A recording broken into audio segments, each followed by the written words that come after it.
अमरावती परतवाडा या प्रमुख राज्य मार्गावर आसेगाव जवळ पूर्णा नदीवरील आणि बुगाव जवळील पिली नदीवरील पुलाचे आयुष्यमान संपले। प्रशासनाच्या दुर्लक्षाने या पुलावरून होत असलेली दुहेरी वाहतूक धोकादायक वळणावर पोहोचली। चांदूर बाजार येथे स्थानिक आगारामध्ये नवीन 5 बस दाखल झाले आहेत। प्रवासी व विद्यार्थ्यांच्या सुविधेसह आता आगाराच्याही उत्पन्नात भर पडणार असल्याचा विश्वास लोकांपण सवडेत आमदार प्रवीण तायडे यांनी व्यक्त केला।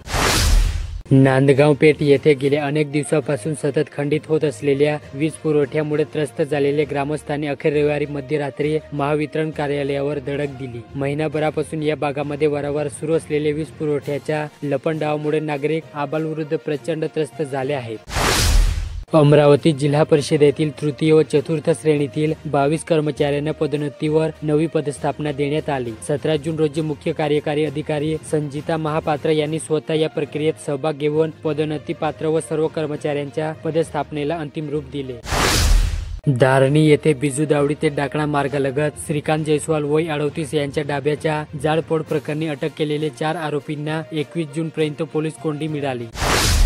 अमरावती जिल्ह्यात गुन्हे शाखा युनिट 1 ने 16 जून रोजी पुन्हा एका तडीपाराला ताब्यात घेतले, तर दुसऱ्या एका घटनेत तलवार व फरशा घेऊन दुडगूस घालणारे एका विधी संघर्षित बालकाला देखील ताब्यात घेण्यात आले। दोघांविरुद्ध खोलापुरी गेट पोलीस ठाण्यात गुन्हा दाखल करण्यात आला। पथरोड तालुक्यात नजीकच्या पारडी येथील अनिल सोडके या शेतकऱ्याच्या 1.5 महिन्याच्या डोलदार हिरवे वांगी पिकावर अज्ञात व्यक्तीने तणनाशक फवारले, त्यामुळे त्यांचे 1.25 एकरात असलेले जोमदार पीक उद्ध्वस्त झाले। मोर्शी शहरात ठिकठिकाणी कचऱ्यांचे ढीग व सांडपाण्याच्या नाल्या तुंबणे व नित्याचे झाले। कचरा साफ करून सांडपाण्याच्या नाल्या वाहत्या करण्याच्या मागणीसाठी शहरातील नागरिकांना वेळोवेळी नगरपालिका प्रशासनात खेटे घालावे लागत आहे। नागरिकांना समस्याचे फोटो व्हिडिओ प्रशासनाकडे पाठवले तरी वेळेवर दखल घेतली जात नसल्याच्या तक्रारी आहेत।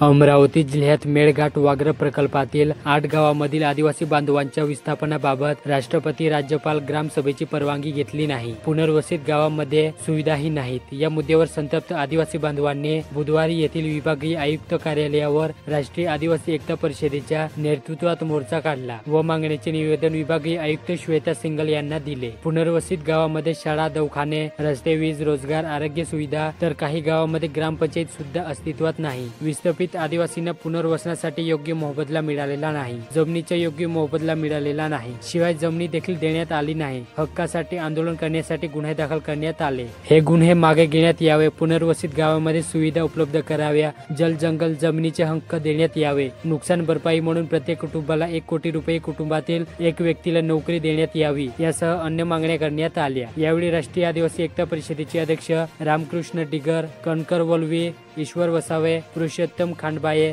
बडू गप्ते, चंद्र मावस्कर, दन्ना जामुनकर, चंपालाल बेडेकर, शांताराम कासदेकर, माणिकराम गवते यांच्यासह कार्यकर्ते, पदाधिकारी व आदिवासी बांधव उपस्थित होते।